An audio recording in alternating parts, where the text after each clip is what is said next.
She says, why, children, what would happen if the President of the United States were to die this minute? Who would get the job? And the little girl said, a Democrat undertaker.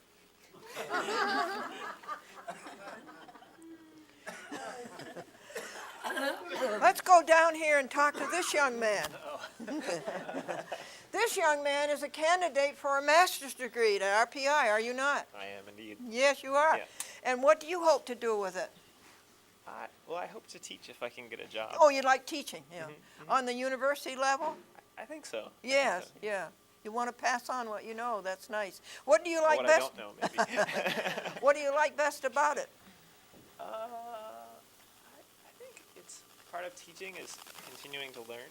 Yes, And yeah. that's the funnest part for me. Yes, yeah, right. Yeah, I like working with the kids too, but I feel like sometimes it's like being captain on a pirate ship, and at any minute they could take over. Yeah. But it's fun, and I'll get over being nervous about it, I suppose. Tell the folks your name. Oh, my name's Rob. Hi, Rob. Now, over here, what do we have here? Tell us about you. I'm Jenny McNicholas. I'm friends with Nicole. And You're a friend with Nicole. Nicole and Sarah. And Nicole and Sarah, and they're friends of Victoria. That's right. Jenny, what are you going to grow up to be? I hope to be a wetlands technician. A what? A wetlands technician. Wetlands technician? Yeah. Oh, tell us. Stand up and tell us Or about a field that. technician. I would like to collect data in a wetlands area for a researcher or for a government agency monitoring the area. And how do you go about that? Well, I would go and collect samples of soil or water or the vegetation in the area, and then do chemical analyses in the lab and see if there are any pollutants or things like that. And you would help preserve our wetlands? That's right. Yes. Hopefully. Well, I think that's a very noble thing to do. Well, thanks. What's your next step now? Well, I graduate from school in January, Do you? and then get a job. And get a job. Yeah. Yeah. Oh, I have a joke for you. A joke. So, how do you get to Mars? I forgot. How do you get to Mars? You plan it. And here's another one. All right. Why didn't the lifeguard save the hippie? What? Why didn't the lifeguard save the hippie? Why didn't the lifeguard save the hippie? He was too far out. Oh, you see, folks, it's contagious. It's a disease and it's contagious. That's great. Mr. George Dixon, stand up and tell us about your blog radio show. Oh, no, I'd rather talk about Glendora. I'm leaving. I have to say that I've been in the industry, the entertainment industry. I think that my first time was 1968, and I think it was in the Albany area with Pat Cooper, a long, long time ago. And my love was radio, and I've been involved with talk radio for so many years. But, you know, I followed public access TV, and I just moved up here from Long Island last year, my wife and I and my daughter. And for years, I knew Glendora over watching public access TV. And the reason she caught my attention, besides being a little eccentric with her hats and so forth, which she had character, there's no doubt, but she was also very knowledgeable. And I learned from her things that I couldn't have learned in the academic world of today, in the speed that I did. What it was studying law. My partner at that time, he wrote a book on the Federal Reserve System. Besides, we shared our love in terminology. But for me, it was a learning experience on how the law works. And to make a long story short, I was a regular man raising a family, and I got a ticket or two, and I went to court to fight it. And that court battle ended about 5 years, and it gave me a lesson in how the system runs and how the people run. And I think what caught my attention was Glendora was preaching and talking about her cases at the time, and this is going back, 84, 85? No, 95, 6, and 7. Okay. What I was able to do was follow her work. And when I say follow her work, she did all the work herself, in which I did. I fired my lawyers at the time, and I represented Yeah. myself. And I even took my case into federal court, then back again. But it was an educational experience. Absolutely. And through that experience, and sweat and crying and total chaos at times, I learned a lot. But I also learned to respect her work and what she did. And it was, she may sound crazy at times in some of her thinking, but she has been right on the money. She's been very sharp. So needless to say, my wife and I fell in love with this area years ago when we come up to the apple picking during the apple orchard time. And of course, we raised a family down on the island. And we said adios to the taxes. My wife retired, and I've been retired for years. And we moved up here, and it just so happens that we met. And I didn't realize that she lived up this way. But since then, I think it's been an education in sharing our lives together. But I think in sharing a large part of it, and in my life, is also serving my Lord. And, you know, in understanding where she has come from and where I have come from also in just not only raising a family but being in the entertainment community. You know, it's very hard to lose your insights into life. And I'm grateful that, you know, I was able to do what I did and raise my family. And it was good to see Glendora has kept her faith and kept her posture in all her work, and she has done nothing but give of herself and partake, and you know, I admire her for that. And I was going to do some singing here, but maybe when we're done here, Yeah. I'll sing a few songs. Oh, yes, please do. And remember, George, always sue the judge. Always sue the judge. Judges always break the civil rights, and they're all state actors, which means they work for a government. Whether it's federal, municipal, or state, sue them. Sue them for $83 million. We have our kitchen help. George, would you go over and ask Andrew, so Andrew can tell us about bicycles and how he was a bicycle messenger in Boston? Andrew Lynn? Okay. Yes. George, go over and interview him while I get Linda.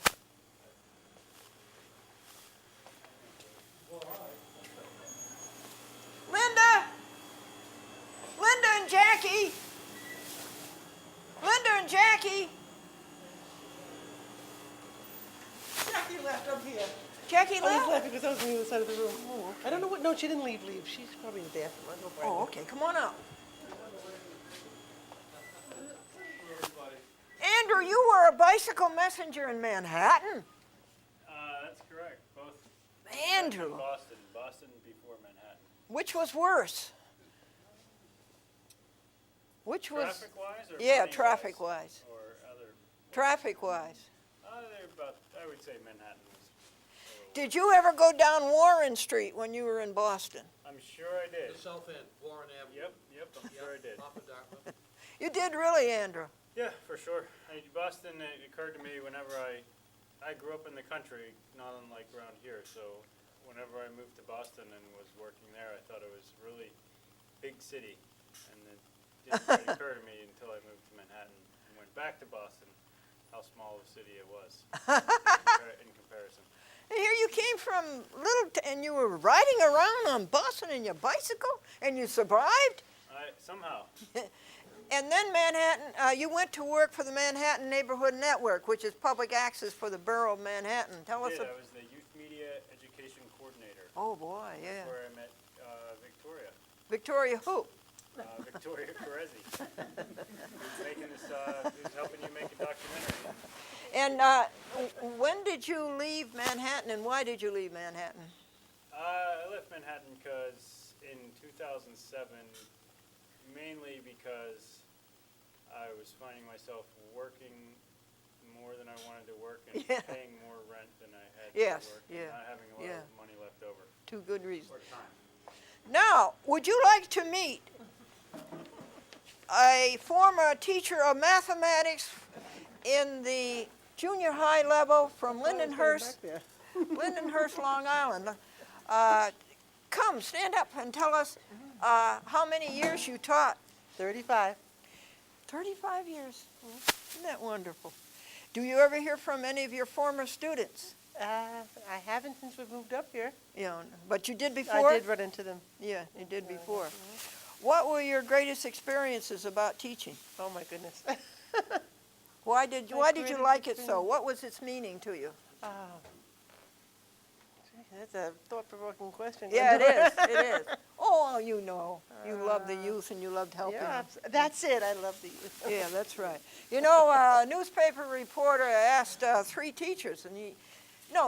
He said to the first teacher, "What are the three things you like best about teaching?" And she said, "Improving young minds, making great Americans, and making future strong people." And then the reporter says to the second teacher, "What are the three things you like best about being a teacher?" And she said, "June, July, and August." Where did you meet this handsome George? I was in college, Cortland at the time, and he was living in Rochester and came down to visit with a friend of his. That's how we met. That's it, right. I wish Jackie were here. Jackie is George's twin sister and Linda's sister-in-law, and Jackie is so adroit at sign language, folks. You should see her do sign language, and she helps the deaf people, and she does a lot for people. Pastor Slater, would you tell the folks how you happened to go into the ministry? Oh, boy, that's a long story, Glendora. But it was something that I had always thought about even as a child. I actually wanted to be a baseball player in the summertime and a minister in the wintertime. But then I didn't make the baseball team, so I was kind of left with going into the ministry. And what's your greatest joy in the ministry? My greatest joy is watching people come alive in their faith. Really? Yeah, yeah. And the times when that can happen are times that are most satisfying to me. Sure it is. I love to teach Bible study, you know that. Yes, you do, Yeah. and you're very, very good at it. Do you have any funny stories to tell us that happened to you as a minister? I could write a book on that, Glendora. I have a lot of funny stories about the funeral home across the street. Oh, okay. Oh, yeah, we've had some interesting times together. There was the one time when I was conducting a funeral service, and I noticed that there was somebody sitting in the back, and as everybody was leaving, he was the last one to leave, and greeted me and said that he was a Jewish rabbi and was wondering if he might say a few words at the gravesite. And I'm thinking to myself, well, I don't see if there'd be anything wrong with that. And then I noticed the funeral director chuckling back in the corner, and then found out that this guy was actually a casket salesman that the funeral director had talked into staying for the service And he just so took- he could tell me he was a Jewish rabbi Yeah, afterwards. he took you. Yeah, right. Anything else that happened to you that was funny? Oh, my goodness. I try to find humor in every day, Glendora, because I do love to laugh, and I enjoy hearing other people laugh. Yes, you do. And so Yeah, he's a I- very good audience. a good audience, and I like to include humor in my sermons, too. So, I have to tell you folks about the Baptist minister. He would go see his flock every week, and he said, "Farmer John, I haven't seen you in church for a long time." And Farmer John said, "Well, all I got is this farming gear. I don't want to go to church in this farming gear." And the Baptist minister says, "Oh, we can remedy that." And the next Wednesday he shows up with this handsome outfit. And Farmer John says, the Baptist minister said to Farmer John, I am astounded you were not in church Sunday. And the Farmer John says, those clothes you gave me were so nice, I thought I could go to the Episcopal Church. You got any funny stories, Mr. Dick? Well, I'm just trying to think of a few now. We're talking about singing, you know. And if you like the song "Oh Danny Boy," I'll make a stab at it. Oh, good. Come right up here, Mr. Danny Boy. Right up here. Well, I can sing probably right here. Well, okay, fine. Yeah, right up here is good, huh? Okay. Try to sing on key. I know the pastor's got a good voice. Oh, yes, indeed. This gentleman over there's got a good voice. Yes.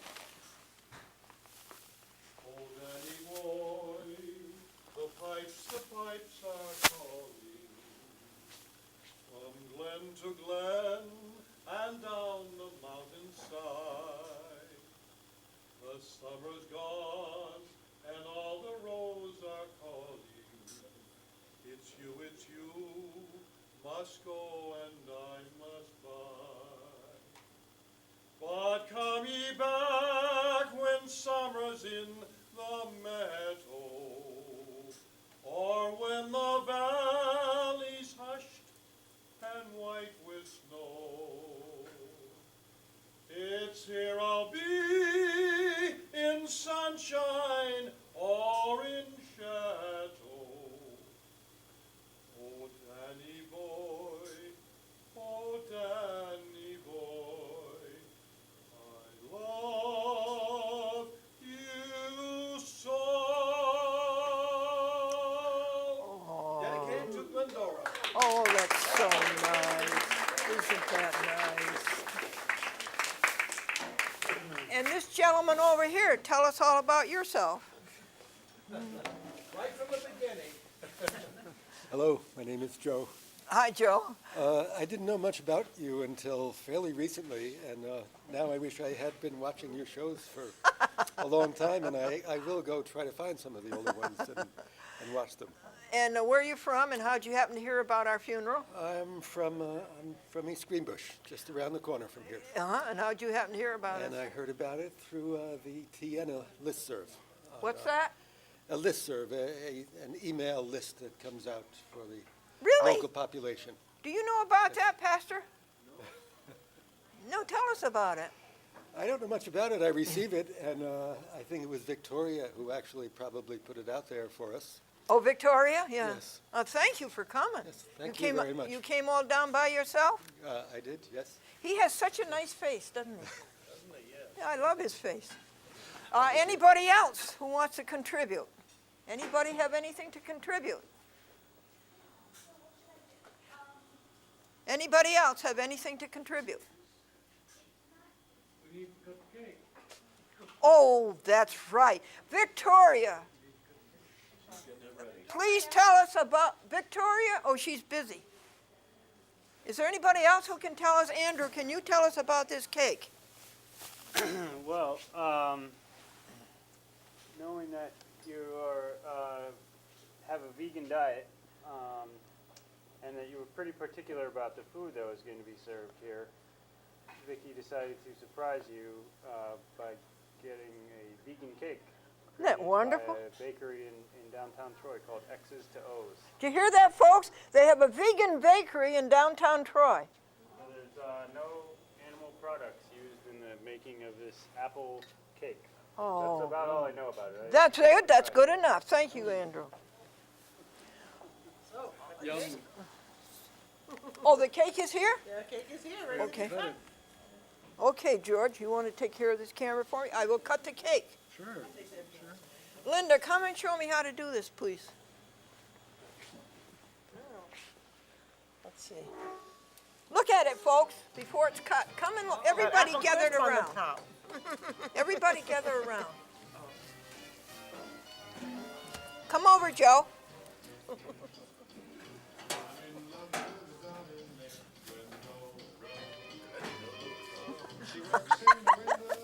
Hey, Professor.